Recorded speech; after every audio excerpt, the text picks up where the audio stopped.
दोस्तों, दुनिया में प्यार एक ऐसी चीज़ है जो कि हम सभी को बांध करके रखती है, इस दुनिया को बांध करके रखती है। आप मुझे जो भी मानते हो, भाई मानते हो, अपना दोस्त मानते हो, तो आपके और मेरे बीच में जो रिलेशन है वो भी प्यार का है, रिस्पेक्ट का है। तो प्यार ही गॉड का हाईएस्ट इमोशन है। कहने का मतलब ये है कि सारे के सारे इमोशंस का एंड प्यार में ही जाकर के समाप्त होता है। किसी को गुस्सा आ रहा है तो उसको प्यार से ही समझाया जा सकता है, कोई किसी से जलन कर रहा है तो उसको प्यार से ही समझाया जा सकता है, किसी का दुश्मनी है एक दूसरे के बीच में तो उसको प्यार से ही समझाया जा सकता है। मतलब कि जितने भी इमोशंस है उन सभी का दिन होता है तो प्यार तक जाकर के, मतलब कि लव इज एवरीथिंग, प्यार ही सब कुछ है। तो चलिए वीडियो में आगे बढ़ते हैं और अब हम समझते हैं कि आपको अपने ब्रेकअप के डिप्रेशन को कैसे आपको कंट्रोल करना है। दोस्तों, ये कभी मत सोचिए कि अगर आपको किसी से प्यार होता है तो ये सारी चीजें अपने आप हो रही है। नहीं, ये सारी चीजें अपने आप नहीं हो रही है, ये ऊपर वाले की मर्जी से हो रही है। कब किसको किससे प्यार होना है, किसको किससे मिलाना है, कैसे प्यार होना है, क्यों प्यार होना है, ये सारी चीजें डिसाइडेड है। तो अगर आपको किसी से प्यार होता है, अगर कोई आपकी जिंदगी में आता है या फिर आती है, तो ये सारी चीजें अपने आप नहीं हो रही है, ये कुदरत का प्लान है। वो आपको किसी से मिलाना चाहते हैं तभी वो आपकी जिंदगी में आती है। तो क्या कभी आपने ऐसा सोचा है कि ऐसा क्यों होता है, कोई किसी को क्यों मिलाता है और उसके बाद में आपको छोड़ करके या फिर आपसे दूर चली जाती है, उसके बाद में ये सारी चीजें आपके साथ में क्यों होती है, जिसकी वजह से आपको ऐसा सदमा लगता है कि आप डिप्रेशन में चले जाते हो। तो ऐसा क्यों होता है? तो ये बात समझ लीजिए कि प्यार तो कुदरत के हिसाब से होता है। कुदरत आपको चाहता है किसी से मिलाना, किसी से प्यार हो, तभी आपको प्यार हुआ। तो अगर आपको किसी से सच्चा प्यार होता है तो इसकी कुछ पॉजिटिव पॉइंट भी है और कुछ नेगेटिव पॉइंट भी है। तो पॉजिटिव पॉइंट ये है कि आपके अंदर इंप्रूवमेंट आने लगता है, आप ऐसी चीज़ें करने लगते हैं जैसा कि आपने कभी सोचा भी नहीं था। आप ऐसी चीज़ें, आप अपने आप को केयर करने लगते हैं, आप अपने आप को इम्प्रूव करने लगते हैं, आप अपने परफॉर्मेंस में चेंजिंग करने लगते हैं, आप अपने ड्रेसिंग्स में, मतलब कि आप अपने हर एक चीज़ों को इम्प्रूव करते हैं जब आपको किसी से प्यार होता है। तो ये सब चीज़ें अपने आप नहीं हो रही है, कहीं ना कहीं कुदरत ही आपको चाहता है कि आपको इम्प्रूव हो, आपके अंदर की निखार हो, आपको किसी से प्यार हो, आप प्यार को समझो, क्योंकि प्यार ही सब कुछ है। गॉड का सबसे बड़ा इमोशन है प्यार। तो इसी चीज़ को फील कराने के लिए कुदरत आपको किसी न किसी तरीके से प्यार को फील कराता है, आपको इम्प्रूव कराता है। तो कभी भी आपको किसी से प्यार हो रहा है तो इसका मतलब ये नहीं है कि ये सारी चीज़ें अपने आप हो रही है, ये सारी चीज़ें कुदरत का प्लान है, आपको प्यार को समझाना चाहता है। क्योंकि इस दुनिया से अगर प्यार निकाल दिया जाए तो ये सारी चीज़ें सिर्फ मटेरियल हो जाएगी, आपके और मेरे बीच में कोई रिलेशन नहीं होगा।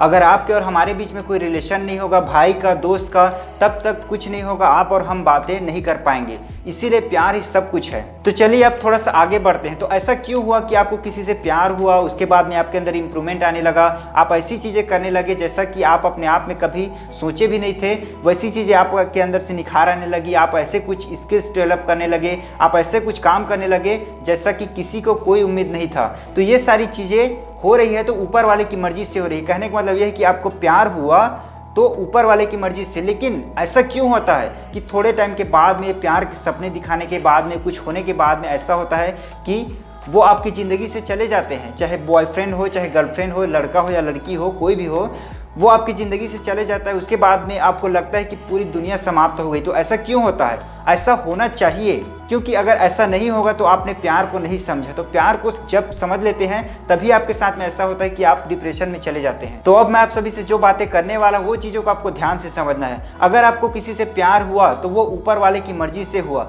अगर आपने प्यार को समझा तो ऊपर वाले की मर्जी से हुआ। अगर आपके साथ में किसी का ब्रेकअप हो गया तो वो भी ऊपर वाले की मर्जी से हुआ। तो अगर किसी का रिलेशन किसी के साथ में खराब होता है तो ये सिर्फ आपकी गलती की वजह से नहीं है, आपके अंदर की कमी की वजह से नहीं है, कहीं ना कहीं ऊपर वाला ही चाहता है कि आपका आने वाला कल खराब ना हो, इसीलिए वो आपके रिश्ते को खराब करता है, इसीलिए वहां से निकल करके आप आगे जा सको, इसीलिए आपके साथ में जो कुछ भी होता है वो इसी के कारण होता है। तो जाते जाते मैं आप सभी को दो बातें जरूर कहना चाहूंगा जिसको आपको घोल करके पी जाना है। सबसे पहला ये कि अगर आपकी ज़िंदगी में कोई आता है या फिर आपको किसी से प्यार होता है, उसने आपको नकार दिया या फिर आप दोनों के बीच में प्यार हो, उसके बाद में ब्रेकअप हो गया, तो आप ये मत समझिए कि आप उसके लायक नहीं थे, बल्कि ये समझने की कोशिश करिए कि शायद कुदरत ही आपको ये बताना चाहता हो कि बंदे तू निराश मत हो, शायद वही तेरे लायक नहीं थी। तो ये चीज़ को आपको समझना है। और दूसरी बात ये, आप मानते हैं कि जो होता है उसकी मर्जी से होता है। अगर आपको किसी से प्यार हुआ तो उसकी मर्जी से हुआ, और अगर आपको किसी से रिलेशन खराब हुआ, आपका ब्रेकअप हुआ, तो उसी की मर्जी से है। तो मेरे दोस्त, उस ऊपर वाले पर इतना जरूर भरोसा रखना कि जो तेरे हक में है वो खुद तेरे पास आएगा, लेकिन जो तेरे हक में नहीं है वो तेरे पास आकर भी तुझसे दूर चला जाएगा। तो अगर वो आपके लिए बनी होगी, आपके हक में होगी, तो वो दुनिया की किसी भी कोने में चली जाए, वो घूम फिर कर आप तक ही आएगी। लेकिन अगर वो आपके लिए नहीं बनी है, तो इतना जरूर याद रखना कि आपके पास आकर भी आपसे दूर चला जाएगा, आपके पास टिकेगा नहीं, आपसे दूर चला जाएगा। तो इतना जरूर याद रखना, जो तेरे हक में है वो खुद तेरे पास आएगा, और जो तेरे हक में नहीं है वो तेरे पास आकर भी तुझसे दूर चला जाएगा। तो मेरे दोस्त, आपके साथ में कुछ भी ऐसा हुआ तो इतना जरूर याद रखना कि आगे बढ़ना बहुत जरूरी है। आपको जो चीज़ें हुआ अब उसमें अटक करके नहीं रहना है, आपको आगे बढ़ना है, आपको आगे की सोच रखना है। तभी अगर हो सकता है कि वो आगे चल करके आपके पास आ जाए, कुछ भी हो सकता है, लेकिन आपको आगे बढ़ते रहना है, आपको वहीं पर नहीं रहना है, आपको आगे जाना है, आपको आगे बढ़ना है। क्या पता डेस्टिनी में कुछ और लिखा हो।